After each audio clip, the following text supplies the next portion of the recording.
Am I wrong for not ordering any food so that I wouldn't have to split the bill? So, I have been a part of a friend group, 8 people total, since college. For some context, 2 people from the group, Greg and Susan, are absolute leeches. Going out for lunch, expect them to order the most expensive thing on the menu. Then they'll feed you some sob story about their finances and dump half their bill on you. Last weekend, Dan, he's one of the people from the group, mentioned a casual dinner. I let him know that if Susan and Greg were going, I wouldn't be able to go. He tells me that they would be there, but that I should put my feelings aside for once and just come out. Now, this is the part where I might be in the wrong. I agreed and told him I would be there. Well, I showed up and we got to talking. Everyone began putting in their orders and everyone was spending around $40. Well, when it gets to Greg and Susan, they both ordered the most expensive dishes, bringing their bill to about $200 each. Well, when it was my turn to order, everybody was looking at me. I just picked up the menu, pointed to a $4 Miller Lite, and sent the waiter away. Dan asked me why I hadn't ordered anything to eat,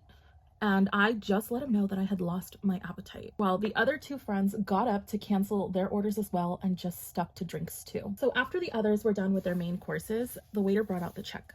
Greg grabbed the waiter and asked if he could split the check 6 ways. I stood up and corrected him, letting him know that the check needed to be split 3 ways. Greg looked at me confused and asked why if we always split the bill. I just reminded him that 3 of us had not eaten any food, so we would not be splitting the bill, and we would just be paying for our drinks. So basically, at the end of the night, Dan, who had probably only eaten around $50 worth of food, got stuck with a bill of $149.98. And of course, I would remember the actual amount that he paid. I swear I saw his jaw drop when he picked up that receipt. I slid $10 towards the check.